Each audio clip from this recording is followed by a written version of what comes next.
Welcome back to my brand new series covering my 4th attempt trying to reach Greenland. During my 3 former attempts, I have been stopped by heavy ice along the Greenland coast. I have to skip Greenland. It's packed with ice all over. Been infected with COVID. And they said that I tested positive and that I had to go into 10 days of quarantine. And at last attempt developing Crohn's disease, hospitalizing me on the Faroe Islands. I firmly believe trying enough times will get you where you want at some point. The 24th of June, I decided to try my 4th attempt. Let's go, that's all I can say. Taking the shortest route to Greenland to reduce the chances of another failure. Still, there is over 1,000 nautical miles from Norway to overcome. After all the ordeals, I could only hope for 2024 to be my year. This is Expedition Greenland.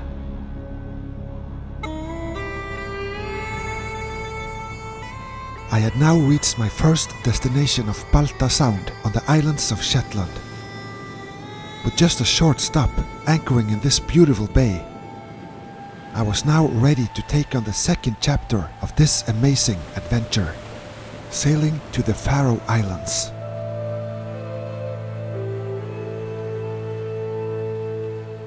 Alright, so welcome back to leg 2, Baltasund to Klaksvik, Faroe Islands. The winds will be downwind now, the next, I think, 36 hours, just the amount of time it takes to get over to Faroe Islands, then it's gonna turn straight on me, 25 knots, 28 knots, and that's not fun. So if I go now, we go straight over downwind. So with nothing more to say, I think it's just to start the engine again and hoist the anchor and on our way.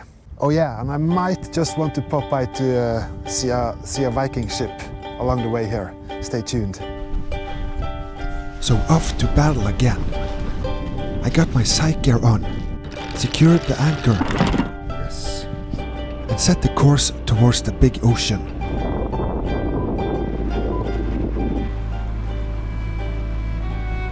Well through the sound, leaving Baltasund, I passed Haraldsvik, named after the Norwegian king Haral Hårfagre. The king sailed to Shetland in year 875 to get rid of his enemies and claim Shetland as a part of the Norwegian kingdom. The saga says that Haral Hårfagre arrived just here in Haraldsvik in his Viking longship named Gokstad. The ship was found and excavated in Norway in 1880 and is today preserved and exhibited in its full glory in Oslo, Norway. To also keep this incredible piece of history well and alive on Shetland, a full-size replica of the ship were built and placed on land just here on Unst, where they believe that Haral Hårfagre made his landfall. The 24-meter long and 5-meter wide Viking longship is beautifully placed beside a Viking longhouse, which is built based on earlier excavations of these incredible designs made by the Vikings.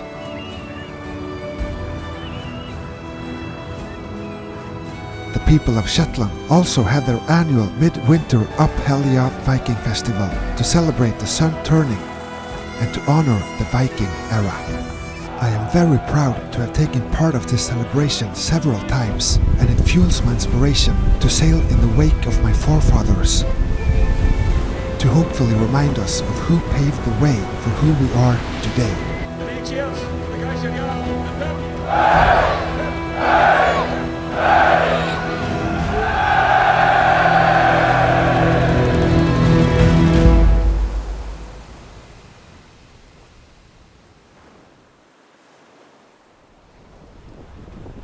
I wanted to take a different route to Greenland, this time exploring Shetland from a new angle, rounding the northernmost end of the islands.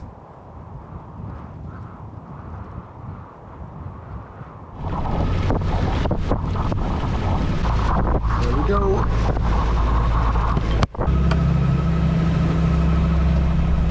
Lucky with currents there, straight this way, a couple of knots. You can see the tide rips around here. But that's why I'm keeping far off land, to be sure not to be caught in anything I don't want to be caught in. Well, I wouldn't be entirely sure of that, Erik, but that's later in the video. So this is now the soon to be the most northern part of Shetland, and we're gonna pass it. We're gonna pass a beautiful lighthouse that I'm really eager to see if I can get some drone pictures of.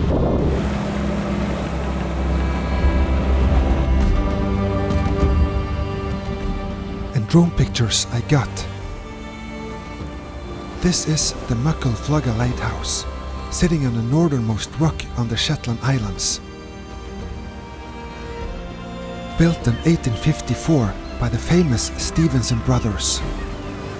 It is also well accompanied by thousands of different seabirds, which together creates an astonishing experience when passing this wonder of nature.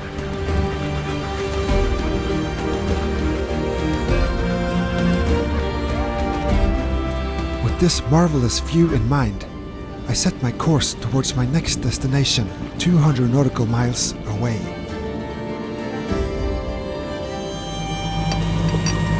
Wow, that was insane. I have been dreaming for many years of sailing past the north end of Shetland and past the Muckle Flug Lighthouse. So now we have 30 knots of wind, and Faroe Islands, the bow is straight on Faroe Islands now, and we're gonna take out Genoa, and I think with time we're gonna be straight downwind, and that's the worst almost. Second to upwind because of all the flapping with the sails and moving up the boat. But that's sailing. You just have to take what you get. That's the part of the adventure. I pulled my sails out and got very excited to see the wind pick up, pushing me back into the big ocean. While Tessie is settling on her course, why don't we take a look at the sponsor of this video, NordVPN. Online security has never been more important in today's society, as a big part of the infrastructure is run over internet. NordVPN provides all you need to keep your data secure online. I'm lucky to be traveling all around the world today. As I'm working mostly online, being connected to a public internet is unavoidable. Having NordVPN installed on all my devices makes sure my IP address is hidden at all times. Email is used a lot for sending and receiving all kinds of files. During a stressful day when focus is not on top, I have experienced interference with harmful files and links. Pushing the wrong link can do a lot of damage, trust me, I learned the hard way. By activating Nord's web protection, file protection, and vulnerability protection, all potential harmful links and files are scanned for your safety. So head over to nordvpn.com/Erik Aanderaa to get 4 months extra on a 2-year plan. And remember, it's risk-free with Nord's 30-day money-back guarantee. Let's head back offshore and see if we got some wind into the sails. It's starting to rain, and I spread her wings like this. Beautiful. It's absolutely straight downwind now. So wing on wing. So let's see for how long this goes. I'm considering taking in the Genoa and using the jib sail, as it's closer to the mast and it's easier to spread out. But let's see. 6 knots.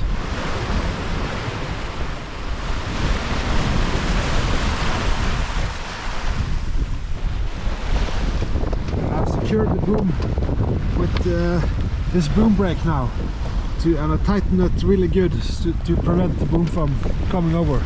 And the line is tied up here. It goes one time around the boom brake, down to the other side, and then back here to this. And you can tighten it up with the wind share.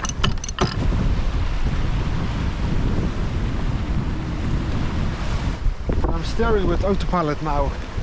I think the wind vane will take it pretty good, but I will try the wind vane a little bit later.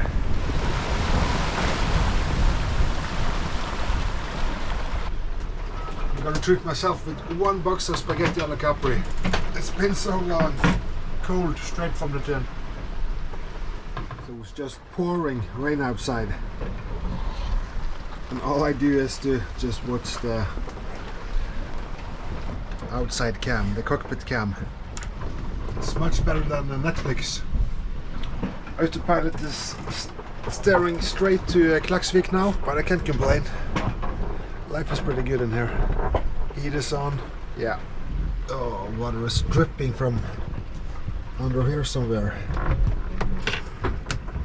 Leaking really bad. I think it's from the new track here.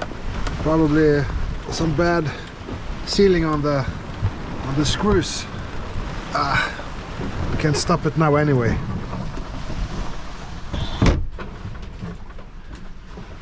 And we have sailed 62 miles and we have 132 to go. So that's not too bad. And we need to go out and see what's up. It's wobbly out there.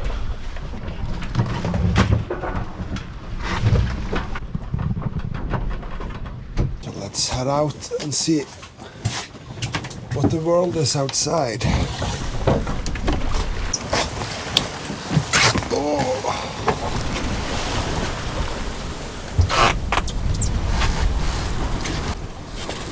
Steady 20 knots wind and the sail is flopping or flogging or what you call it back and forth. So I think I want to try the inner forestay jib sail. Maybe it could be a little bit more steady. And I got my hydroplane up and go, and it works great with the tied-off wheel. Tiger is up here. And tomorrow morning at 5 o'clock, I think, we will reach the shores of Faroe Islands. And that's one of the most beautiful entrances to an island that I know of. But let's try to hoist that jib sail.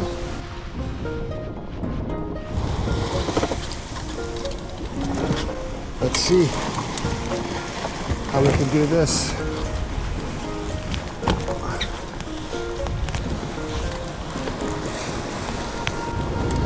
Should maybe furl in the sail first. Anyway.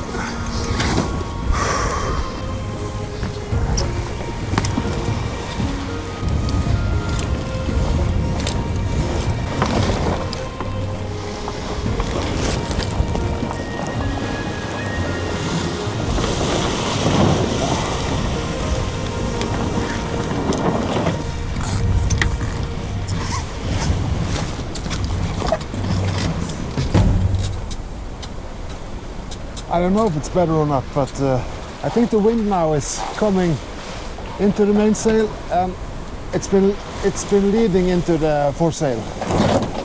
Yeah, and I tied the boom off with this preventer here. And these are the remaining D-hooks from the former track slider. So now I can use that to tie my lifeline. Smart.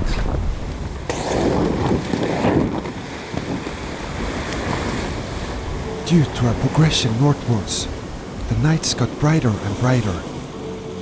We sailed into our first midnight, knowing Greenland came closer step by step.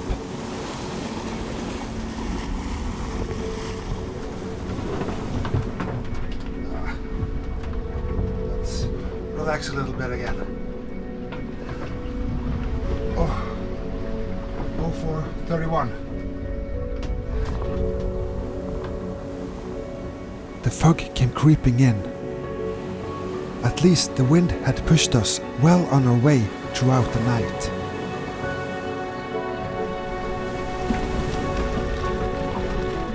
After some rest and food, I regained my energy for the last miles. Next day's report. So this is just now. We're here about 90 knots wind, so that's correct. We will have downwind all the way to the morning. This is me in the morning, 5 o'clock in the morning about. And then this arrives which means I'm going to be stuck on the Faroe Islands for a couple of days, but that's just fine. I need a little bit of a break after this one now. Then we're set to go again. Then the wind shift started. Tried to turn the course a little bit to port to get the jib sail over to the other side. It was hammering so badly when we were straight downwind. And the wind is up to 26 knots now, so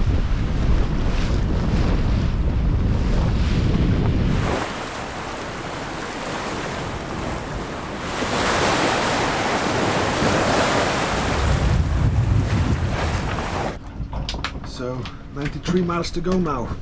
We're halfway. It's a little bit choppy outside, but nothing too bad. We've been in a lot of worse weather than this. This is a guilty pleasure. Along with my guilty pleasures, hours went by. I was getting a bit restless after spending many days on board, not stepping on land. There was not much to see this day. My experience with fog is that the wind eventually dies out.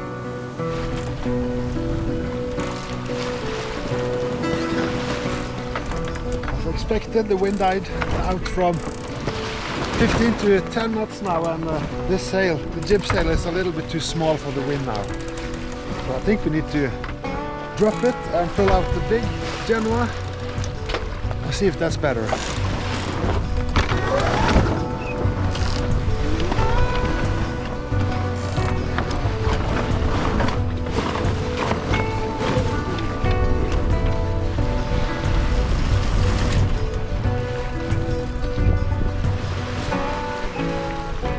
Seem to do wonders, but I think we all know where this is going.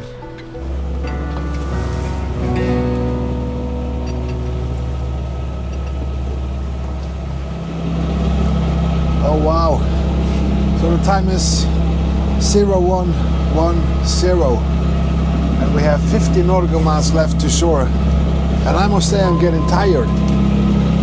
Let's go out and have a check.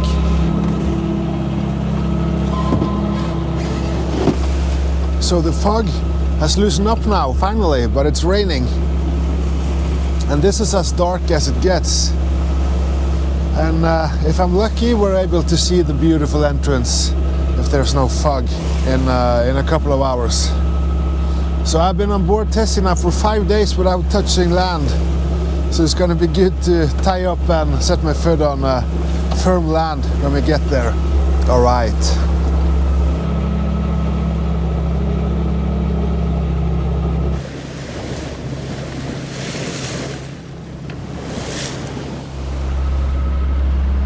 All right.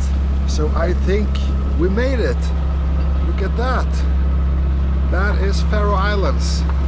The first contact point of land. Beautiful. And now we're going inshore, so the boat is going to be still, and I can have some rest soon. So as I've said, I've stayed aboard my boat for 5 days now without touching shore, so it's going to be beautiful to tie up the boat and have a good night rest in a not moving boat. Bluntly oblivious again, I was heading into another round of Faroe Islands' infamous ocean currents.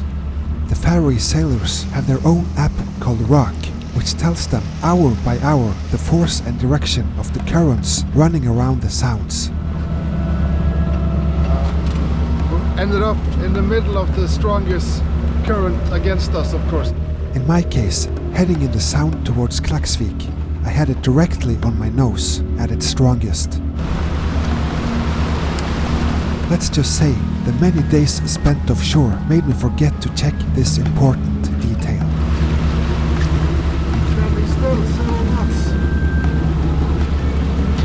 The incoming ocean swell from behind interfered with the tidal waves against me. Conditions were rapidly increasing, and I did not want to end up in a bad place. So I took a simple decision. bad currents back there. That was sketchy. So I have changed my course now. We're going inside to Goethe, I think it's called. So let's see if we can find our way safe in there. Brr. The waves are coming down now. That was sketchy.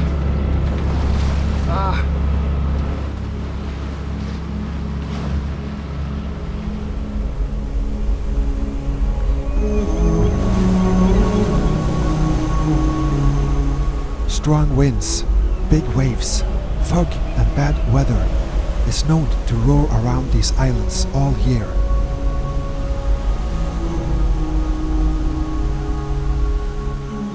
In contrast, this is also what makes the Faroe Islands one of the most beautiful places to visit on this planet. The vast volcanic landscape will take anyone's breath away.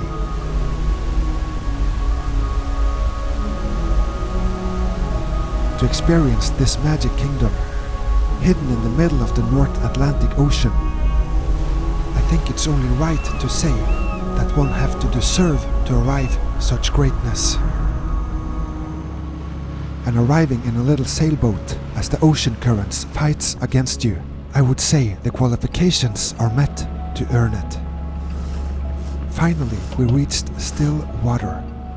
Thanks to my good friend Paul Jakob from Faroe Island, I know of a place called Norra. It's a beautiful little harbor there where I can tie up. And 3 hours later, 8 o'clock, the currents are with us to Klaksvik. Let's get into this narrow entrance. Danger, obstacle ahead. The watchship is Obstacle ahead. paying attention, obviously. Danger, obstacle ahead. Taking a 3-hour rest was very welcomed after the little ordeal struggling the sound. It felt great to set foot on solid land.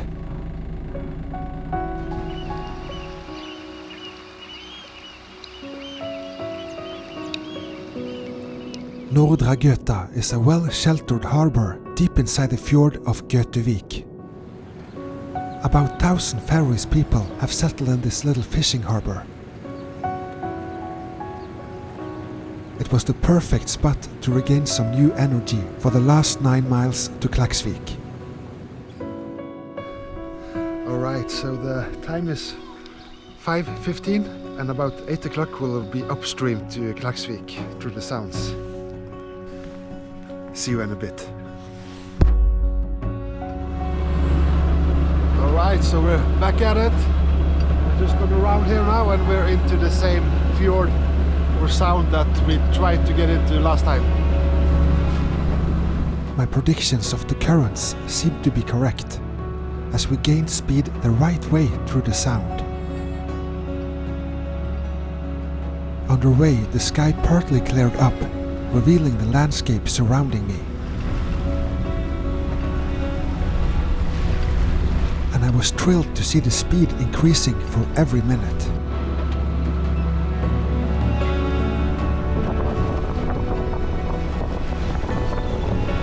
So I'm just going around that corner and then we are in Klaksvik. And it's cold. It's summer here, but yeah, it's cold.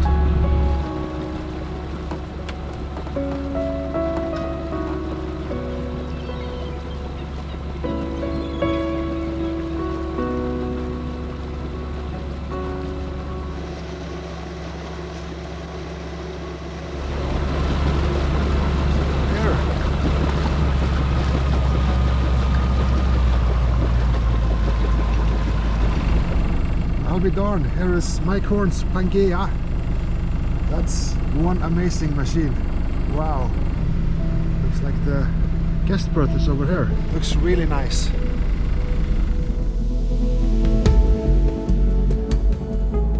Finally, we found our way to Klaksvik. Luckily, the fog had risen to the top of the mountains, revealing Faroe Islands' second largest city and one of the island's largest fish industrial ports. two huge steep mountains protects Klaksvik, with its 5,000 inhabitants from the cruel North Atlantic. The first settlement in the city dates back to the Viking times around year 800. I can only imagine how it must have felt discovering this place after a relentless ocean crossing in a Viking longship.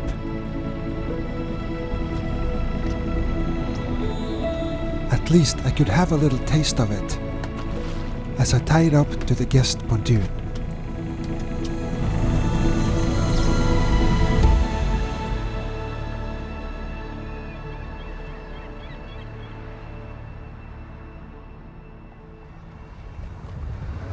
All right, so I've been staying in Klaksvik for 4 days now, waiting for weather to get to Iceland, and I've been walking around the streets here of this beautiful little city.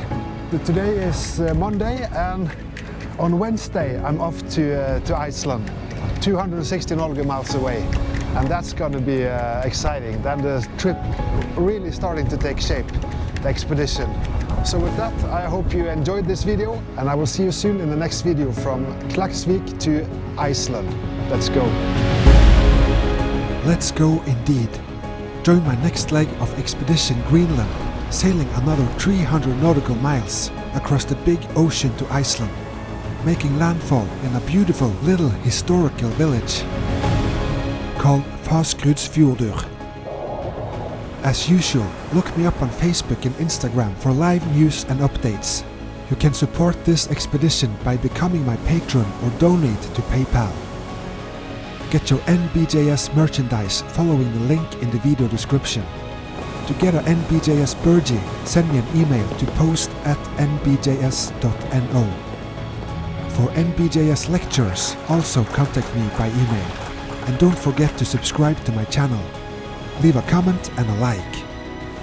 See you soon, Erik.